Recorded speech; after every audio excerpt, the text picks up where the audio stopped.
இவன் யாரோ இவன் என் பூக்களின் வேரோ இவன் என் பெண்மையை வென்றான் இவன் அன்பானவன்.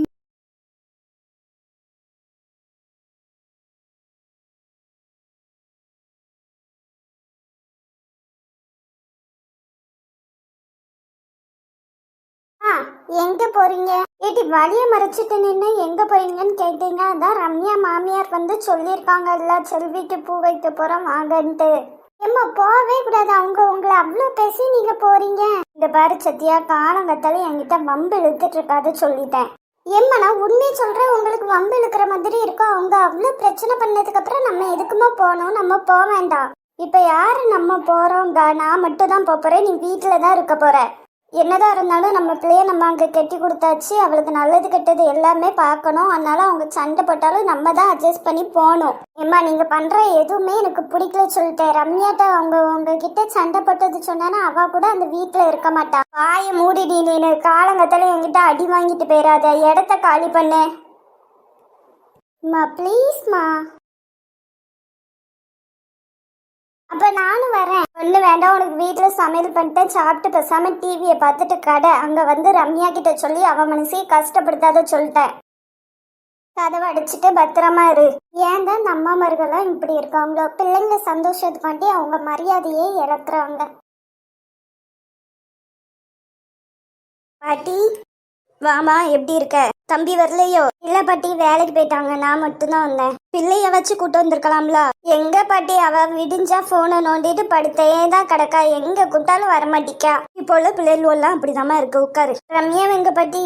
அவ பொண்ணு அலங்காரம் பண்ணிட்டு கிடக்காளுவோமா. வாங்க சம்மந்தி, நல்லா இருக்கீங்களா? நல்லா இருக்கேன், நீங்க எப்படி இருக்கீங்க? நல்லா இருக்கேன்.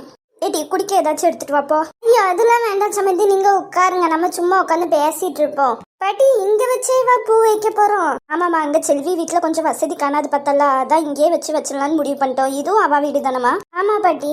அம்மா ரம்யா நல்லா இருக்கியாம்மா? சத்யாவையும் கூட்டு வந்திருக்கலாம்லாம்மா. ஏட்டி அவளை பத்தி உனக்கு தெரியாதா? ஒரே போனையே நோண்டிட்டு கிடக்கா. அப்பா அப்பா வேலைக்கு போயிட்டாங்கம்மா. அந்த ஃபங்க்ஷன் முடிஞ்சு நானும் உன் கூடவே வந்துடுவாம்மா. ப்ளீஸ்மா, என்னையும் கூப்பிட்டு போயேன். பைத்தியம் பிள்ளைக்கு அதுக்குள்ள அம்மாவை தேடிட்டு போல. அத்தை நான் ஒரு வாரம் எங்கள் அம்மா வீட்டுக்கு போயிட்டு வரட்டுமா? போயிட்டு வாம்மா. ரொம்ப ரொம்ப தேங்க்ஸ் தே. செல்வியை ரெடி பண்ணிட்டீங்களா ரம்யா? பண்ணிட்டோம் தே. அப்பா பேசி முடிச்சிடலாம், மணியை கூப்பிட்டு வரட்டுமா? இன்னும் என்ன மினியோட அம்மாவை காணோம்? வருவாங்க பாட்டி. சரி, அப்போ நல்ல நேரம் முடிகிறதுக்குள்ளே பூ வச்சிருவோம். சரி ரம்யா, நீ போய் செல்வி கூட இருந்தம்மா. சரி பாட்டி. அம்மா இங்கே பத்திரமா இருந்துக்கோ, நான் போயிட்டு வரேன். சரி டி. பிள்ளைகளோட என்னதான் நல்லா பார்த்துக்கிட்டாலும் அம்மா பார்த்துக்க மாதிரி வருமா? அது என்னமோ கரெக்டு தான். இங்கெல்லாம் ரம்யாவுக்கு ஒரு குறை கிடையாது, ஆனால் உங்கள் கூடயே இருக்கணும்னு தான் ஆசைப்படுதா. சின்ன வயசுலேருந்தே அப்படிதான், எங்கே போனாலுமே என் கூடயே தான் சுற்றிட்டாலே வாழ்வோ. வாங்க, நல்லா இருக்கீங்களா? நல்லா இருக்கோம். அம்மா நல்ல நேரம் வரப்போதுமா, எல்லாத்தையும் ஆரம்பிங்க. சரி டி.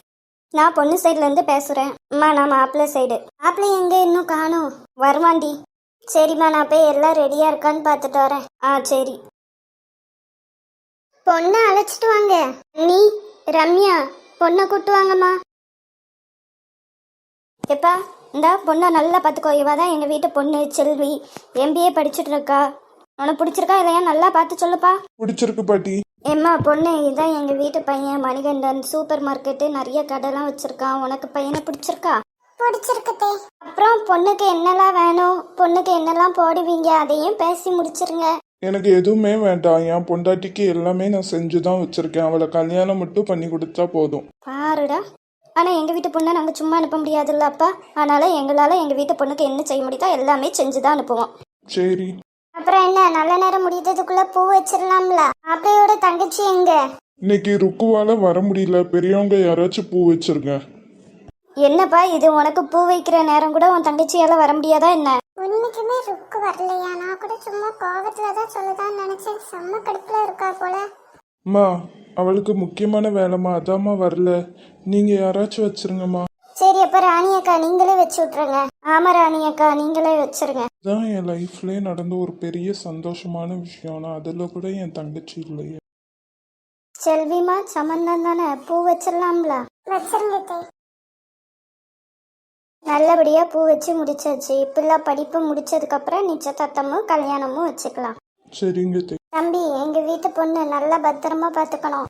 என் பொண்டாட்டியை பார்த்துக்க நீங்க எனக்கு சொல்லணும் பார்த்தேன், எல்லாம் நல்லபடியா பார்த்துப்பேன். ஓடுற பால் ஃபுல்லு சிக்ஸா அடிக்கான மாப்பிள்ள. பின்ன எல்லாரும் உங்களை மாதிரி மக்கா இருப்பாங்க. ஆமாடி, நான் மக்கா இருக்க போய் தான் உன் வயிற்றுல பாப்பா இருக்கு, அப்படித்தானே? சீ போங்க. எல்லாரும் ஜோடி ஜோடியா இருக்காங்க. இந்த குமரன் மட்டும் எங்க தான் போய் தொலைதாரோ தெரியல. மாப்பிள்ளையும் பொண்ணு கொஞ்ச நேரம் தனியா பேசணும்னா போய் பேசிட்டு வாங்க. அதெல்லாம் பேசி தானமா முடிவு பண்ணி கல்யாணம் பண்ணணும்னு கொண்டு வந்து நிறுத்திருக்காவோ. இதுக்கப்புறமும் என்னத்த பேசாவோ தனியா? அட சும்மா இருங்கக்கா, நம்ம தேனால இப்படி ஒரு பையன் கிடைப்பானா சொல்லுங்க. மாப்பிள்ளை தம்பி, நீங்களும் செல்வியும் தனியா பேசணும்னா போய் பேசிட்டு வாங்க. சரி தே.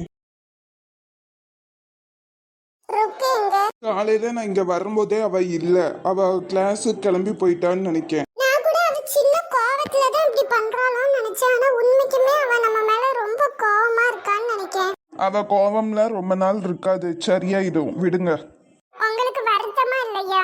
ரொம்ப வருத்தமா தான் இருக்கு. இது என்னோட வாழ்க்கையிலே ரொம்ப ரொம்ப முக்கியமான நாள். அதுக்கு என் தங்கச்சி இல்லைன்னு எனக்கு ரொம்ப கஷ்டமா தான் இருக்கு. அதுக்குண்டு எனக்கு பிடிச்ச பொண்ணு என் பக்கத்துல இருக்கும்போது அதே நினைச்சு நான் வருத்தப்படக்கூடாதுல்ல. அவ சின்ன பொண்ணு, கோவமா இருக்கா. ஆனா போக போக அவ புரிஞ்சுப்பா. இல்ல, இந்த விஷயத்துல ருக்கு கோவமா இருக்கிறத பார்த்தா எனக்கு அப்படி தெரியல. ஏன்னா அவ எந்த விஷயத்துக்குமே அவ்வளவு சீக்கிரமா கோவப்பட மாட்டா. இந்த விஷயத்துல இவ்வளவு கோவமா இருக்கான்னா ஏதோ ஒண்ணு தப்பா இருக்கு. விடுங்க, அவ சின்ன பிள்ளை தானே, சரியாயிருவா. நான் இன்னைக்கு வீட்டுல போய் அவகிட்ட பேசுறேன்.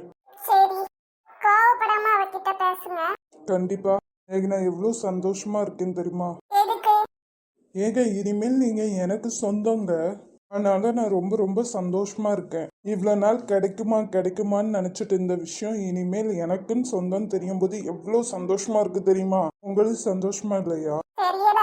சரி விடுங்க, உங்களுக்கு போக போக என்னைய பிடிக்க ஆரம்பிச்சிடும், எனக்கு நம்பிக்கை இருக்கு. சரி, செல்வி, சொல்லுங்க. இந்த சாரியில உண்மைக்குமே ரொம்ப ரொம்ப அழகா இருக்கு. நீங்களும் வேட்டி சட்டையில அழகா இருக்கீங்க. தேங்க்யூ. சரி, போவோமா? இன்னும் கொஞ்ச நேரம் பேசலாமே. இல்ல, போவோம். இனிமேல் ஃபுல்லு பேசிட்டு தானே இருக்க போறோம். வாங்க போலாம். சரி.